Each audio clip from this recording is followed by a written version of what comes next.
Good afternoon or good evening, depending on what part of the world you are in. Welcome to Clear the Vapor Conversations, Parent at the Heart of Change, Advocacy that Endures. I'm going to give it just a couple of more minutes to allow for everyone to join us before we begin this wonderful conversation tonight with a premier expert in the space of advocacy and education and policy.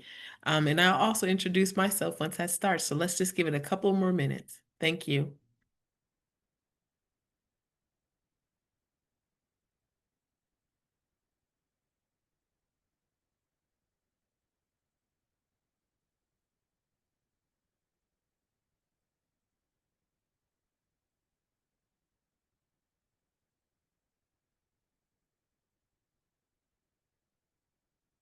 All right, well, welcome back again. My name is Dr. Monica Wilson. I'm the Regional Director of Education and Advocacy for Parents Against E-Cigarettes. I am so honored to be here tonight with the premier expert, Dr. Buki Peters. And I wanted to just back up a little bit. You can go to the previous slide. I'm not going to introduce her yet before, but I'm really excited. I wanted to introduce, of course, Parents Against Vaping. We are a national advocacy organization that focuses on education policy to fight youth vaping, nicotine use, and predatory practices in the industry. This wonderful organization was founded by moms who definitely recognized that we did not want these products in our communities, and we helped literally to sound the alarm about Juul and the youth vaping epidemic, and parents' voices continue to be an important part of public health and the grounding of our work. So welcome everyone. I want to introduce our guest presenter this evening, Dr. Buki Peters. She is an assistant professor at Purdue Department of Public Health. She is an expert in tobacco control, health policy, and community health. Her research efforts have focused on the impact of tobacco control policies on public health outcomes, including initiation, tobacco use, and relapse, and increasing cessation of tobacco and nicotine products. Her studies focus on local, state, and national policies, and her goal is to provide evidence-based approaches for communities to adopt effective public health policies that will protect the population from dangers of the tobacco industry. So we are so excited to have her, like I said, to Dickie, and thank you so much for being with us. I wanted to also just share briefly the next slide. If anyone has any questions, please, we have a Q&A button. You'll be able to provide your questions, and throughout the presentation, at the end, we will be able to answer your questions, and we look forward to them coming in. Thank you all again for joining us. Buki, as I will be referring to her, she's giving me permission. We both wear these doctor titles. However, we're having an intimate conversation tonight, and so I'll turn it over to you, Dr. Buki. Thank you so much, Monica. Thank you for that warm introduction and welcome to everyone. Thank you for having me, Pave. I think this is just an amazing opportunity as a parent myself.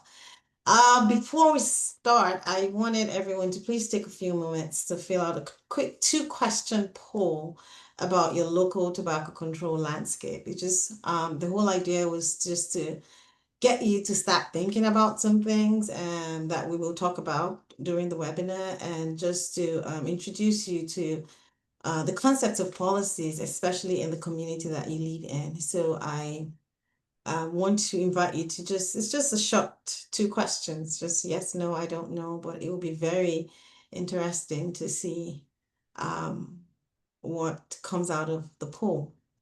So we're going to give it a couple of seconds. I'm hoping everyone can please feel the poll. Yes, they're coming in. Oh, good. Okay, that's Yeah. amazing.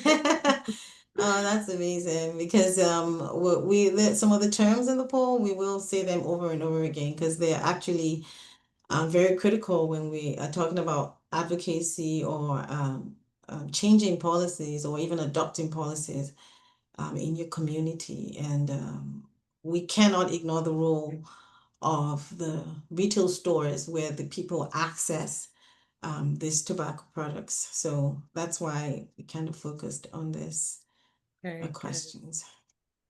Yes. All right. So, um, Okay. okay. Let's see Oh, that. okay. That's kind of what I was thinking. So, you might not know, and I'm hoping, and you see, we have almost half of more than half actually of the people we have here that really don't know if they live in a state that has preemption or probably don't even know what that means. But meanwhile, preemption is a critical term to understanding why things are not changing in your community or in the way how can I create change within my community. Also, we have almost half of the people saying that I never noticed if there are discounts in my uh, grocery stores that are around my house or the one closest to my house. And these discounts are kind of the premier way or the primary way the tobacco industry lures these kids into initiating or using this product. So thank you so much for answering the poll. I won't ask that. So the next slide shows you a food for thought. Oh, no, it's kind of related to the poll questions, but things that I wanted you to start thinking about. For example, do you know about how many, you don't have to be precise, but just think about it. About how many grocery stores or gas stations are within 1 mile of your kid's school? You might not know, you never thought about it, or you know, oh, that's fantastic. What about around your house? Just within a mile, something that you can walk to. Um, in your kids' school, do you know if they have a nicotine use reporting system? You might not know. Do your kids' school have some kind of a penalty or a punitive measure or educational measure if a kid is caught if a kid is caught using nicotine within the school? Do you know that? Probably you don't. And then have you heard of policy trackers? So those are ways that you can track what is going on both on the national stage, on the state level, and within your community. So I can move on to the next slide now. But these are just things I wanted us to think about. Mm-hmm. All right, so why does this moment matter? Let's kind of unpack what's changing, okay? Tobacco control, which is that force, which is the movement or the whole researchers, that trying to push back the tobacco industry, trying to limit the impact on youth and adults. We call them tobacco control. They evolve it keeps evolving. Things are changing because we're coming into the arena of new products. We now have e-cigarettes, we have nicotine pouches, but not just new products, we have new marketing. Okay, things are shifting. Legislation is moving, trying to catch up. And the thing is, this shifts, this changes have real implications for youth, for families, and for communities. What's happening is that the past way, maybe 60, 70 years or 60 years kind of have been focused on cigarette control. And now we had to deal with this new breed of nicotine products, e-cigarettes, and so policy is trying to catch up. Okay, but as parents and as advocates, understanding this shift is key to understanding how relevant policy is. And question I want you to think about is how can families and communities stay ahead of policy rather than reacting to Mm. the policies when they come around. Next slide, please. All right. So we said we're moving from cigarettes to e-cigarettes. So first of all, there's the shift in products. But even within the products, now we have the issue of delivery systems. We have the issue of flavors, which the tobacco industry has figured out that this attracts the younger population. And so we're trying to move more and more in that direction as it comes to policy. Flavor appeals to them. It appeals to them. For example, studies have shown that as of 2002, about 40% of students who use any flavored tobacco products. So let's even assume there's 100% of people using flavored, but half of those, or almost 40% of those, are using menthol. And why that is important, I will mention that as we go along, is because it's a major exemption to many of the flavor policies you're seeing around, and you need to know that. As of January 6th, that's at the beginning of this year, we had just about 6 states in the United States that have adopted some kind of flavor ban. and maybe overall 400 municipalities, of which more than half of them are in California and Massachusetts. So we still have so many pockets around the country that are missing this policy. And but the interesting thing is that half of these places or half of these regulations have not yet banned menthol. So when they speak about we have a flavor ban in place, many times it's like, oh, the candy flavors, the fruit flavors, the other ones that people are familiar with that the FDA kind of restricted in 2019. But a lot of them are still using menthol. And these are even students. So many of the flavor policies you see in place that are being adopted at state and local level because we don't have a comprehensive one on a federal level. The federal government just banned flavors in cigarettes, okay, and in e-cigarettes, but that doesn't apply to devices. That doesn't apply to menthol. Okay. So we have a lot of states and local governments picking up the slack. Like I said, about 6 states, 400 municipalities, but there's so many exemptions. For example, sometimes the flavor ban applies to only retailers that are within 500 feet of high school. Sometimes they exempt tobacco retailers that sell products to adults. Sometimes they exempt tobacco retailers because they say tobacco retailers make more than half of their revenue from tobacco. Sometimes they exempt bars. Sometimes they exempt e-cigarette stores because they're like, well, only adults can go into that kind of place. Sometimes they say, okay, this flavor ban is only going to apply to the unincorporated areas of the county. Sometimes it's only to e-cigarettes. So sometimes it's just exempt smokeless tobacco, hookah. Sometimes if you have a marketing order from the FDA, you're fine. You can go ahead and sell it. Sometimes it exempts premium cigarettes. So why I'm saying all this is these have real implications for families because we have all these holes here and there, even when policies have been passed. And these have real life implications for yourself, for the communities. Let's move on to the next slide. Okay, so what does this mean for families? What does this mean for your community? It means that this policy shifts, this policy differences, they don't just stay in the capital, they don't just stay in the Congress or in your local Board of Health or your local government. They hit the local stores. They hit the schools, they hit the homes, the parks, the youth groups, which is why one of the poll questions, for example, are you even aware of the marketing that we have near the schools? For example, there was a time when we had the flavored products, they had replaced candy products in on the shelves. Do you notice that when you go to the stores to buy things? Because these are real life implications. Are you beginning to see less ads that are advertising flavored products on the store shelves? But you're seeing less ads, but are you noticing there are substitute products?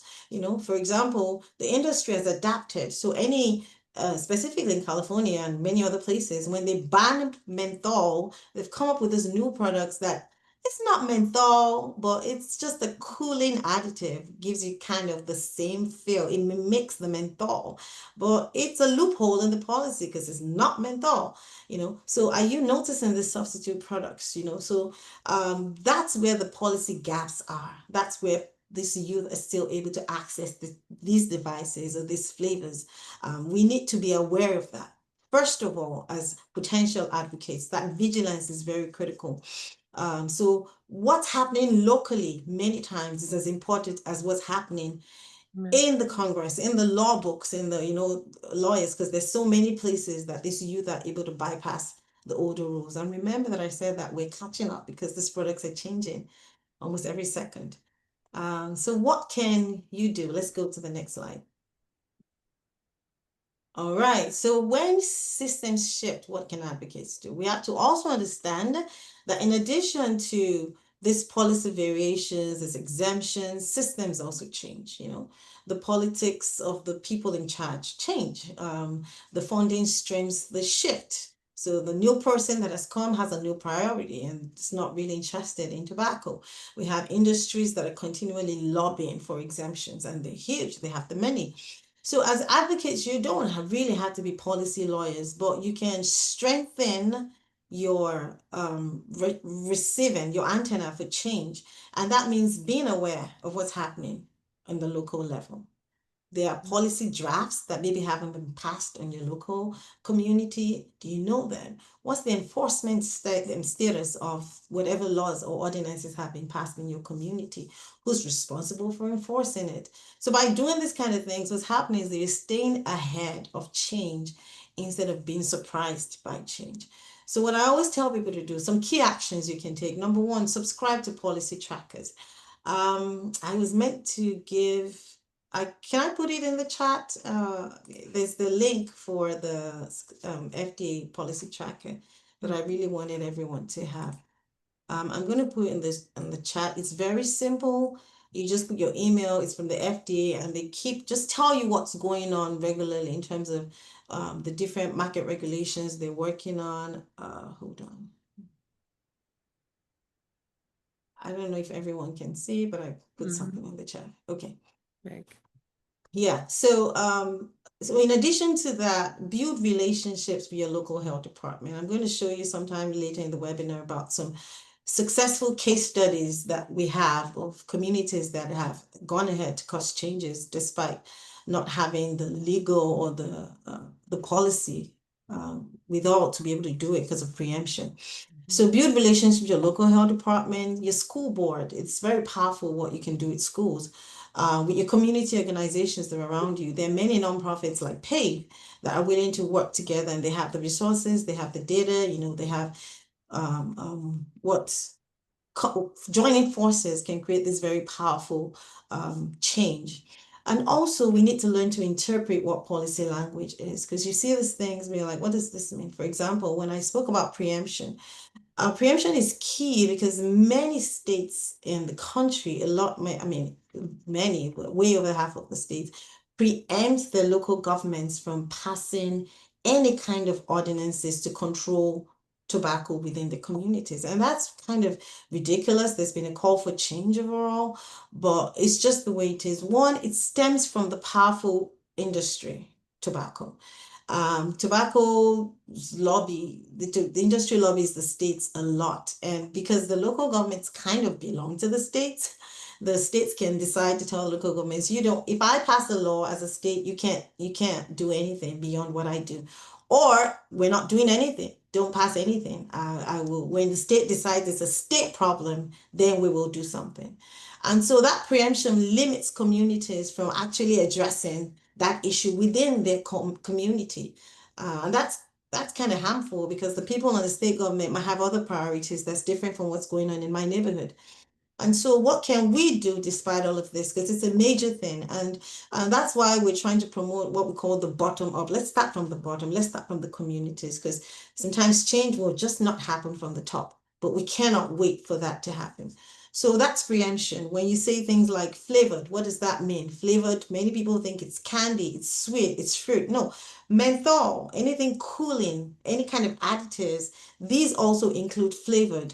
But many times when they say we have passed the flavored ban, it exempts some of these things, and that weakens the impact of this policy. So just being aware of the languages that are being used, building relationships, and staying ahead of the policies that are in place is one major step that we need to take. Let's go on to the next slide. Okay, now let's talk about the advocacy ecosystem.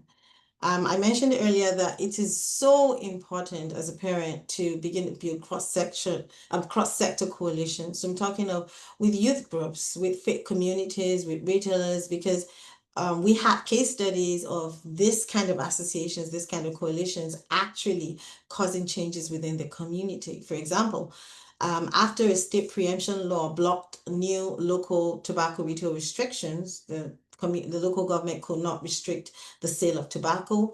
What one community did was to pivot to school-based education. We have other communities that have done retailer voluntary adoption. They've gone around to the retail stores to be like, hey, this thing is killing our kids. Are you a parent? Can you just refuse to sell? And there have been success stories, okay? But these kind of things, in the absence of any top-down law or ordinance or the intervention of the state government, they preserve momentum. They keep the community knowing that this is not acceptable. We don't want this. So the key message here is that advocacy does not stop at passing laws. It also includes enforcement, culture change, and youth empowerment. So as a parent or advocate, many times you are the connector. You're the one that knows the school. You can link them with the local public health. And so when one channel closes, the local government's like, we can't do anything. Well, the school's channel is open. The retailers are open. This kind of things. So let's go on to the next slide. Good. I built this just to show you what I'm talking about. And you can see that the parent is kind of the only one that has a two-way arrow in both directions because of how critical and how powerful their role is. So they are many times members of tobacco control coalitions, which are these groups within the communities that decide that we want to fight for our kids. We want to protect our kids, more or less. And so they come together with pastors, with religious leaders, with hospital providers, just a group of people that voluntarily want to cause change within the community. They also are very involved in schools through the PTA. They have a voice in the schools. But so keeping that connection going, the schools regularly are in touch with the health department, with the local government, and these coalitions. That keeps the cycle going on. But parents can preserve that momentum. They can keep it going, even higher than when the local government decides to do anything. So I'm going to share 3 case studies with you. Can you go on to the next slide? Oklahoma is a state with a strong legal preemption of local laws. But we've had so many success stories come out of Oklahoma for specific, many times for cigarettes. But like I said, we're dealing with new products here. So we're trying to catch up. We're trying to, modify what we've done before to work with this new set of shifting things that are happening. But these case studies will give you an insight into what advocates can do, even if you're in a state that has preemption. So there are many times they're voluntary and non-legislative approaches, but they're practical pivots when preemption blocks your community from doing something legally. And they help you to keep your community engaged, build relationships, and just create change that can later support state level policy wins. So we'll take it one after the other. So let's move to the next slide.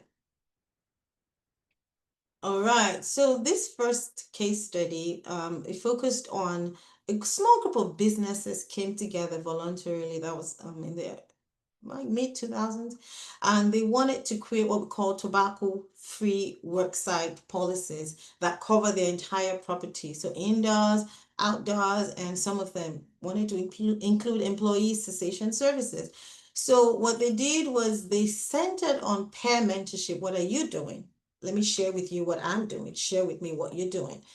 What kind of resources or information do you have to provide to the local businesses? But what happened was that in 5 years, more than 70 businesses in that community had adopted tobacco-free worksite policies, many of them including cessation benefits, and stricter rules for smoking on site or even off-site or any function that's sponsored by the business. You can't use tobacco there. And then it led to an annual event that eventually expanded to a broader worksite wellness conference. And this was driven by the growing interest in the community to address healthcare costs and the needs of the employees. So we had the symposium featuring owners of businesses, managers of local businesses, who just kept on sharing their experiences at this annual event. So it kind of grew into this network of businesses that share their policies, their experiences, and members keep coming back as speakers, to this symposium, always offering themselves technical assistance as they keep on developing their policies. So everything was open. But 2 major things we took from this case study was peer consultation, hearing actual experiences from other people, and providing that assistance technically as effectively as possible, as regularly as possible. Those were 2 key elements of this strategy. So this was for businesses serving as mentors for tobacco-free policies. Let's go to the next slide, second case study. All right. This is where a school district created like a tipping point for local policy adoption. So this specific case study demonstrates how a single success in a large school district led to like a cascade of policy changes across the local community. So the goal was to pass voluntary tobacco-free 24/7 school policies. So you can't use tobacco. Anyone cannot use tobacco at any time on all of school property and any school sponsored function. So, but the interesting thing that this effort was led by one opinion leader and a PTA member. And that person, what they did was to secure like a statewide PTA resolution. So a resolution is not a law. It doesn't have the enforcement power of a law or of a policy, but it's the same saying, this is what we have resolved to do as a community. So they secured a resolution to advocate for the 24/7 policy. Like, this is what we want to advocate. I want to advocate for. Then they presented the policy to a large suburban school district's local PTA meeting, and they voted to support the change. Then the local PTA officers met with the district superintendent and the Board of Education to educate them on the benefits of this policy. But one of the main barriers they had was the superintendent was kind of concerned about offending visitors, about the cost of this thing. But what happened was they connected that superintendent with other superintendents, so pair superintendents from other districts that had adopted the policy, and just have that conversation to see that it's working where I am. So by spring of 2007, that public school districts board had unanimously passed the 24/7 policy. And then this led to a tipping point, leading to one of the largest municipalities in the county passing strong, clean indoor air and youth access ordinances to support this new school policy because they could see the momentum. 83% of the county's public school districts, which covered about almost 100% of the students, had enacted a 24/7 tobacco-free policy. So key things we learned from this case study was identify and empower local opinion leaders and advocates. It's very important. Peer experience is always important. What are you doing? What am I doing that you can learn from? And because that can overcome barriers like fear of change, because people are just resistant to change. It's just natural. But a local advocate must be proactive and innovative in mobilizing support. And you have all these people in your community to work with. We'll go on to the next slide. Alrighty. So the last case study that I'm going to share with you is the one for tobacco-free packs. And this is important because this was a resolution on the city level that actually led to a change in the state law. So that's to show you different aspects, the different ways that these things work. So this case study outlines the effort to pass a local ordinance that bans smoking and tobacco using all city-owned parks and outdoor recreational venues. But what was different about this one was that they focused on youth advocacy. So this was not parents, this was not businesses, this was youth advocacy and unconventional partnerships, which I will talk about. So we had these teams, they call them Students Working Against Tobacco. It was a youth advocacy group. They initiated the effort. So they proposed tobacco-free parks to the Park Commission. They started, and they also shared testimony about their personal experiences, about their dealings with health, with asthma. But there were lots of legal concerns, and so the momentum didn't really catch up because they were concerned that if we pass this as an ordinance, it will violate the state's preemption laws. So what happened was that coalition, the youth student group with a few other people, they partnered with a non-profit that was dedicated to city appearance. So this was not about tobacco. This was now aesthetics, just how the thing lives. And what they did with that nonprofit was to go to two packs. And in 1 hour, they collected this big container of cigarette butts. And then they took it to the city and framed the issue around environmental litter. And so it was now, it's not just about the health aspect, it's also about the aesthetics, how the city looks. So this appealed to the decision makers because it wasn't just about, we don't want our kids to use tobacco, but this is also causing some kind of environmental, it doesn't look good. So the city attorney finally listened, but he was like, I don't think we can pass an ordinance because we are preempted from doing that. but we can get what we call a resolution. Okay, so we can get a resolution which is non-enforceable.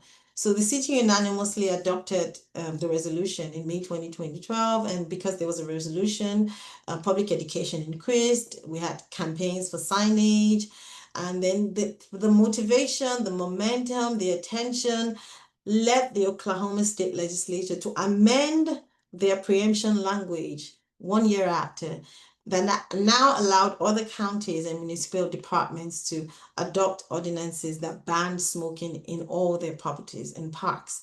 So you see, it wasn't like going straight for the ordinance. It was the small steps that built up to what they were able to cause a change in the state's preemption law. So what were some of the lessons learned? Build strong, trusting relationships with key staff and decision makers. It's very essential. Patience is key. Flexibility is key. Because remember, the initial outcome was to pass an ordinance, but they didn't get that. So the initial outcome, which was a resolution, I mean, the ultimate goal was to pass an ordinance, but they didn't get that. But the initial outcome, which was a resolution, that wasn't the ultimate goal, but it kind of catalyzed onto a change in the state law. So again, another thing we learned was that youth advocates and just finding that right mix of partners. So sometimes if the attention to the health aspect is not getting, I mean, if they're not getting that attention, who can I partner with in my community? Who can I partner with in my neighborhood to be able to get a broader buy-in? And knowing who is in office is critical to knowing the answers to some of these questions. Next slide, please. All right, so this slide, what I just wanted to do is to share some real world success stories that we have seen through research so far of when policies do work. Okay, so these are concrete wins, these are numbers, these are actual things that have happened. So Massachusetts adopted their own flavor ban, and they observed that there was a decline in e-cigarette use by almost half within 2 years following flavored sales restriction. So that was very exciting. Another thing we saw, we do have bans in other countries apart from the United States. So menthol cigarette bans in England and Canada were also associated with reductions in menthol use among youth smokers. So many studies have shown that menthol bans are really effective. But United States has been pretty slow catching up with that one. In 2022, California's proposition passed, and they passed the comprehensive flavored tobacco law, and we saw that it led to a 37% decrease in nicotine milligrams sold per capita for e-cigarettes, and a 10.6% drop in cigarette packs sold during the first 18 months. So policy matters, but specifically when it's well enforced, because it can lead to meaningful shifts in youth behavior. So these wins provide hope, and they show what's possible for your community. So let's say you don't live in California. What can I do? I know that policies work. Okay. Let's look at the next slide. All right. So how do these policies impact daily life? Because let's look at it through a lens of a family. Relating back to the poll we started at the beginning, what happens is you begin to see fewer flavored products near the schools. Fewer impulse gravitate for students, because we know through research that seeing the product, seeing the ads kind of is being linked, not just linked, it causes initiation. So the student or the youth might be going to the store for something else, but just seeing that advertisement or seeing that product has led to many of them saying, I heard about this, let me try this, you know. And so just seeing that these products are not available, they can't access them, we'll begin to see that in our communities. We also have something called retailer density, which is more or less like how many stores do we have in our community per 1,000 population. So if we have more stores than we should, then that's a very dense neighborhood.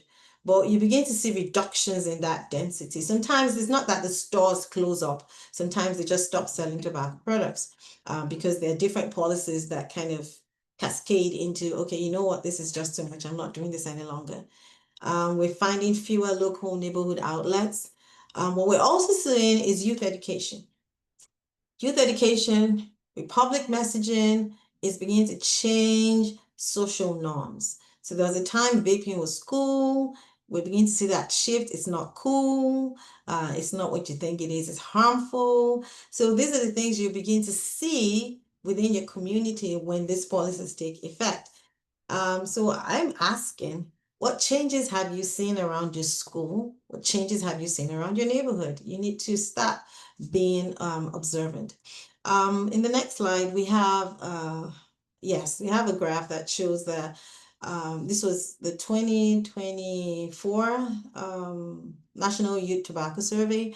Current e-cigarette use dropped drastically from we're looking at, so the slide says tobacco use, so that includes cigarette and everything. It has dropped a lot in 25 years, but even just between 2023 and 2024, reports show that it dropped by over almost 2 percentage points, and that's something.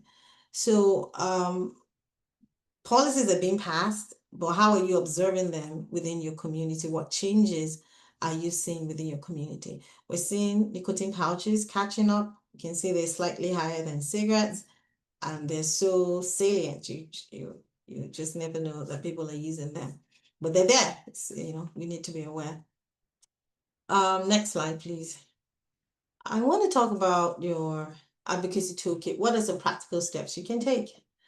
Let's talk about action.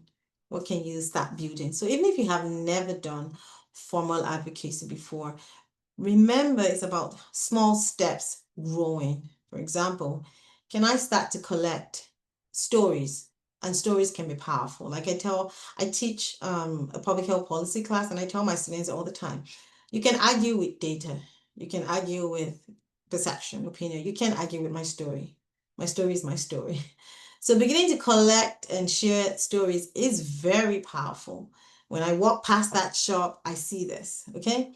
Data is also important. What data do you have in your community? Get access to it. They do have this data set somewhere. What data does the school have?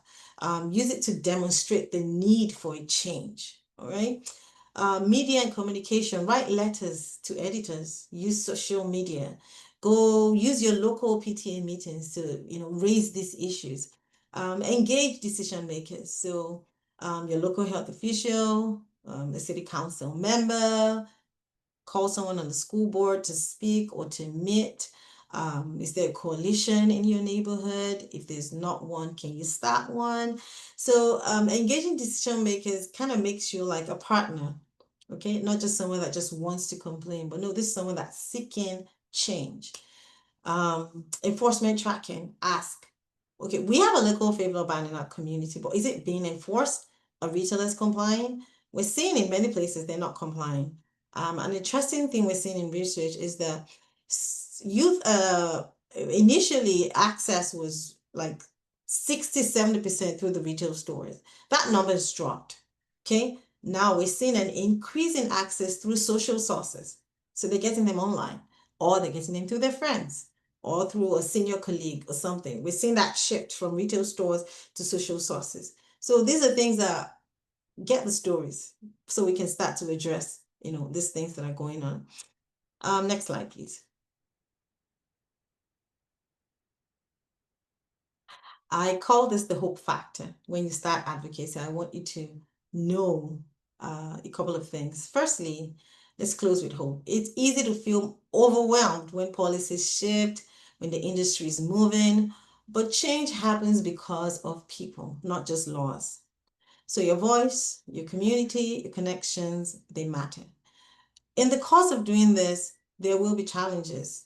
Be tired, the leadership is changing. We've had situations where someone is really close to passing something and the leadership changes and it's like, no, this is not what I want to do. So this happens.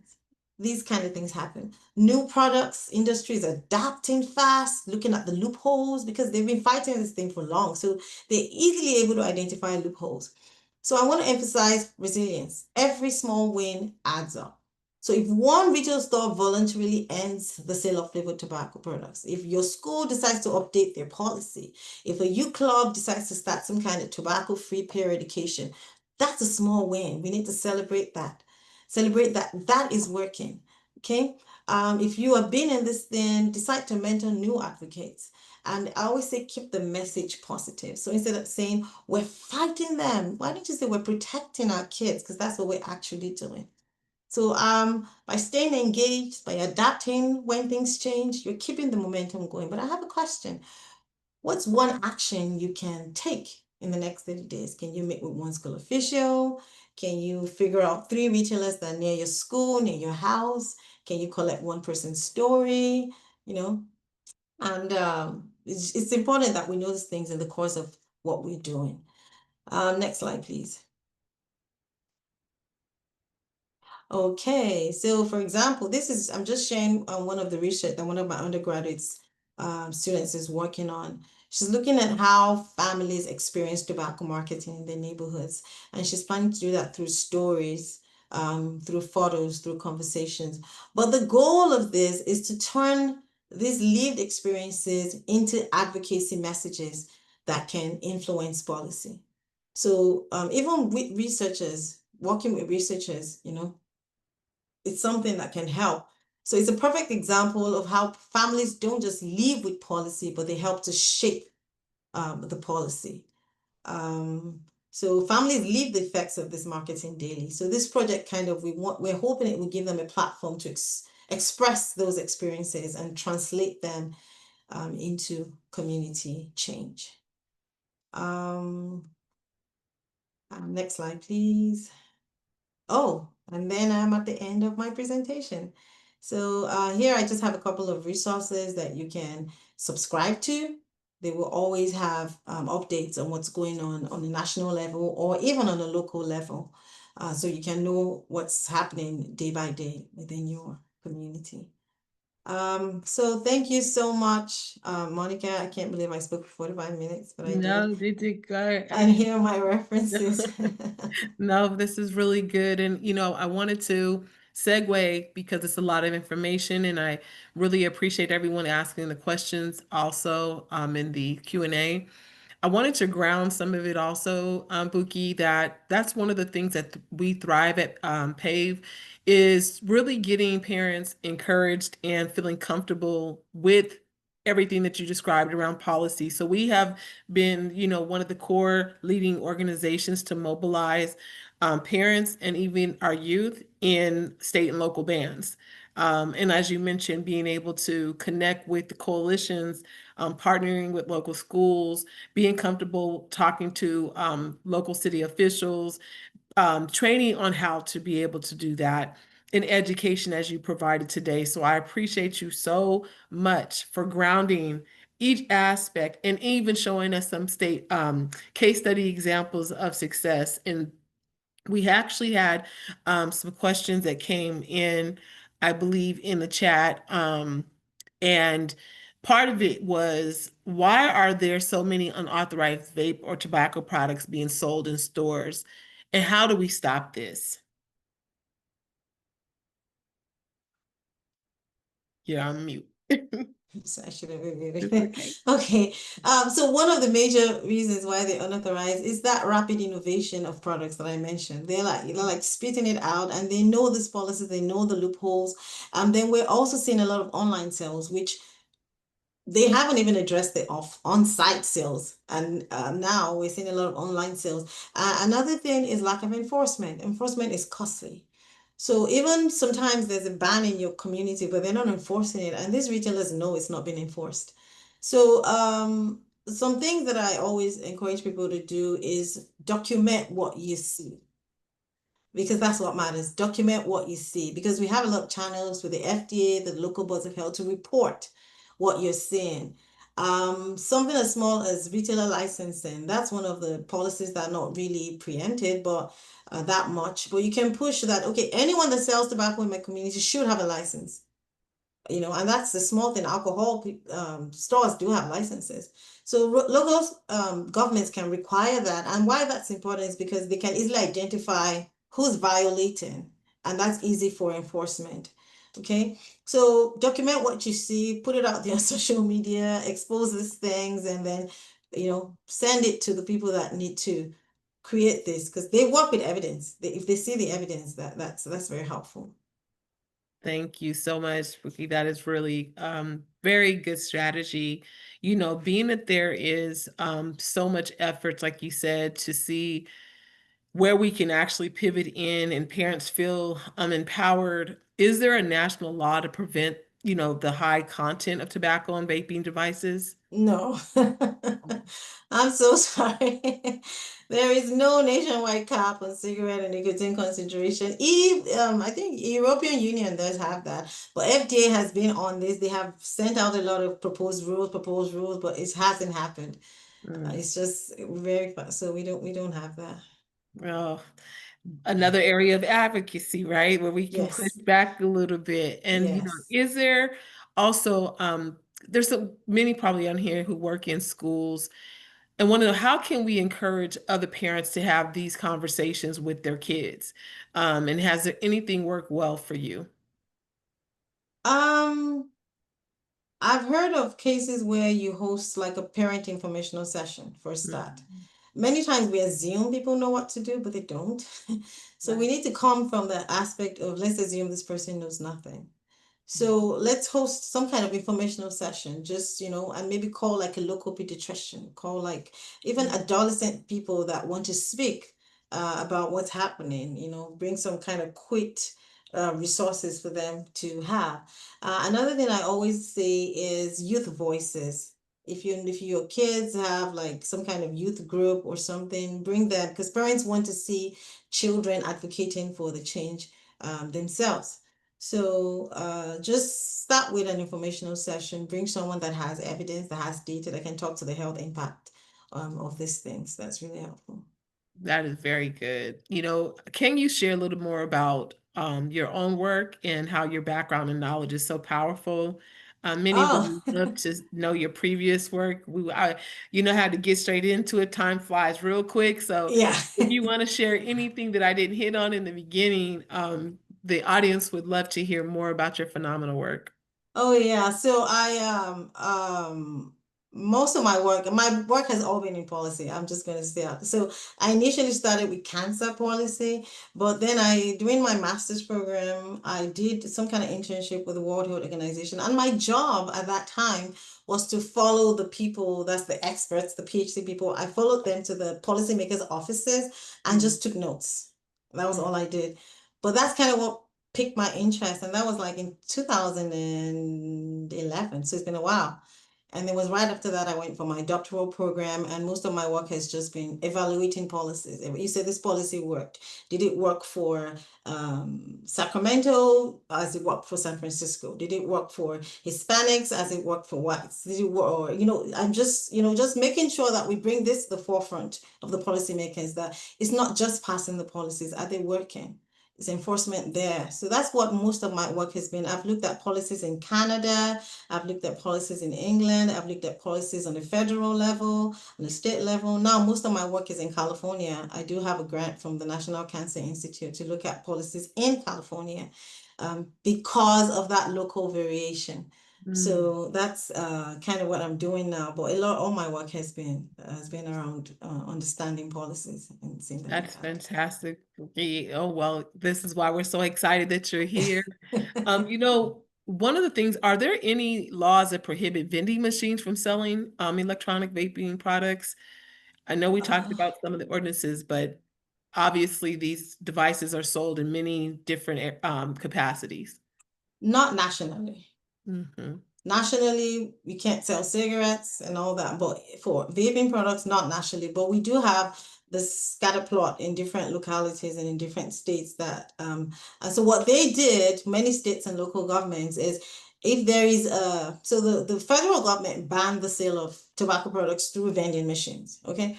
But there were loopholes. You can still sell it if you're in this and in that. And so some states went ahead to like expand and like you can't sell regardless. So when e-cigarettes came up, it's just an amendment to change the language Mhm. and say tobacco products here also refers to vapor products, something like that. So that covers everything. Unfortunately, many people have not yet done that. Mm. Many localities have. So it's we don't have a national one, but we do have scatterplot here and there of different states and localities. That's one. Thank you. Also, as we look at parents obviously getting involved, there are many who are aware, and understand that vaping's there. They want to take action. They just need to, and you mentioned some of this, the first step, bullet point. Where can we start? And even like you said, just a small, simple, because obviously this can be very overwhelming, as we know for parents, not so much just the information, but really feeling confident in how to approach it in a way that can be effective to whoever they're speaking to. So if you can mention, one thing, where do you start? And just the small, simple approach would be great. Well, I'm a parent. That's the good thing. Exactly. And so I've heard a couple of stories here and there, but I know that it's always important to get that connection first. You cannot be Mhm. judgmental. You cannot afford to be judgmental because nicotine itself is an addictive chemical. If they Exactly. could stop, they will. So we Hmm. can't afford to be judgmental. So there has to be that connection first of, hey, look, I'm your mom, I'm your dad. I'm doing this because that's my role, because I love you, and then I saw this. I have noticed that you're doing, we can't circle around. We have to tell them exactly what's going on. I saw this and this is bad for your health. But Hmm. now I want to help. How can I help? How can I be there for you? Because they need help. Right. They don't, it's not a matter of like, you can't, you have to stop. If they could, they would.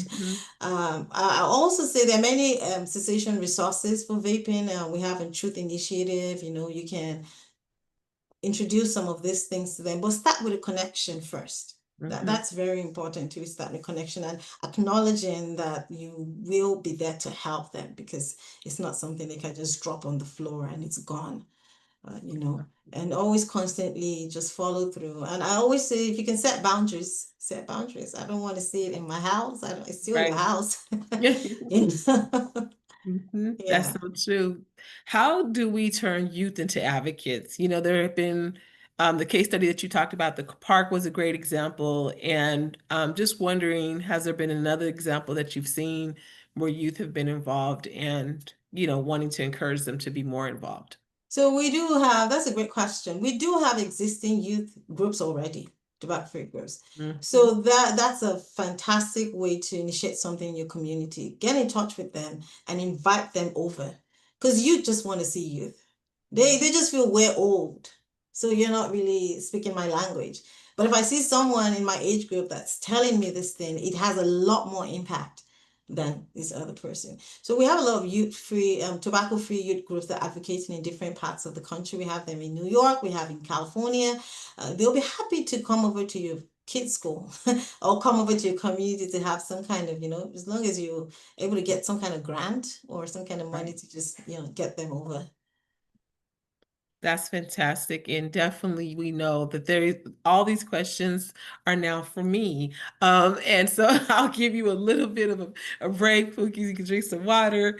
Thank you. There's understanding, obviously, PAVE, we do a lot of training sessions that allow for parent volunteers the opportunity to learn. And like you said, to share, how do you speak to your youth and your children about the issue? How do you get involved with policy? How do you feel comfortable, obviously, dealing with the anxiety around what is happening with nicotine, as well as any products that are leading our young people to use substance use, period. One of those areas is, and a question was for us to be able to talk about mock presentations to get comfortable actually talking in front of policymakers, because obviously it is a skill, being able to feel comfortable and vulnerable with those lived experiences that you mentioned is something that parents desire to do, and it's definitely something that we at PAVE do. We actually have an education team. That I believe was put in the chat. We do have trainings, like I said, around advocacy efforts, and we encourage parents to please contact us. You can go to our website, parentsagainst.vaping.org. You will be able to continue to come to our core presentations that we provide. All of our webinars are actually recorded, so you'll be able to get access to them. But we definitely, and we also have a Facebook group for parents. That you can, it's just for parents, that we're able to address these things in a manner that will allow for more opportunities and discussions. That would be wonderful. We can create a mock training and examples of what this looks like in real time, for parents and also the professionals who are here, because I think sometimes it's, as we're talking about it, to visualize it, it's something that encourages people to get involved. And I would recommend anyone who's on to go to a city council meeting, look in, and you can actually contact the mayor's office in your local ordinance and ask them if they do have enforcement or bans, and bring that up. Do they have resolutions? You can bring that to the forefront, ask the questions, and actually they have them online. And that's something that we at PAVE do often. And I also encourage anyone, like I said, to please join more of our sessions. Bookie, this has been, like I said, the foundation and the broader perspective. I cannot thank you enough for being able to synthesize it within 45 minutes. And the questions were really amazing. If you all who are attending have any questions that you can think about after the presentation, please don't hesitate to reach out to our education at PAVE. ParentsagainstVaping.org, and you can, we will respond. And then also, like I said, the recording will be provided to everyone who's registered to attend today. Luke, are there any final words that you have? Like I said, we're at the 3-minute mark. I can't believe it. I know. I was like, I initially thought, well, yeah. Well, I just want to again come up with a hope factor to encourage people that it's not the kids would love to not do it again if they can. So it Right. has to be a partnership. We have to work with them, and but in doing that, work within there are many people within your community that you can segue and use, their partnership to create momentum. Absolutely. You're getting a lot of kudos and thank yous. Also, Fuki, I know you can't see it on your side, but I can. Thank you everyone again for all of your questions. Please don't hesitate, like I said, to reach out to Parents Against Vaping. On our website, you will see a listing of all of our social media platforms, some of the resources that Buki even mentioned today. We really want to inspire more parents, not only to get aware of the advocacy efforts, but the power of knowing the collective unity that we have coming together has been able to push, as Buki mentioned, many of these states to finally have enforcement. And it was because of the advocacy efforts of organizations that you mentioned in us. And so I was a part of that, Buki. You know, I'm a mom too, so I really had to get in the fight on that level to allow for the science and the information at the policy level to be real in my local community. And I think that's how parents should feel comfortable.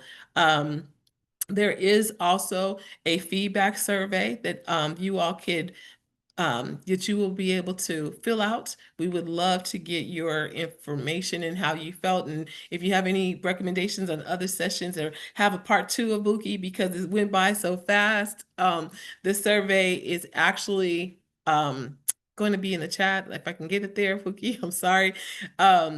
Because I want to be able to have feedback for everybody, like I said. And again, thank you all so much for coming. We really appreciate you. The next webinar, we actually have a series, so I'll let that be. We do these pretty much every once a month, and we're trying to do them more often. So if you all desire more information, like I said, please put that feedback in the survey. We would love to, of course, accommodate, and it's going to be in December. We're getting ready the first week in December. We're getting ready for the holidays and all those good things, but the good work does not stop. And our theme is going to be nicotine pouches. Yeah, we lead from advocacy to going into direct products. And so please be on the lookout for that information. And again, please fill out the survey. And again, Dr. Peters, round of applause, everybody. Thank you again for your knowledge, your wisdom, and Thank your you. guidance. Thank you. Everyone, yes. And we look forward to, like I said, for everyone to attend our next webinar. And thank you again for attending. Bye for now. Bye.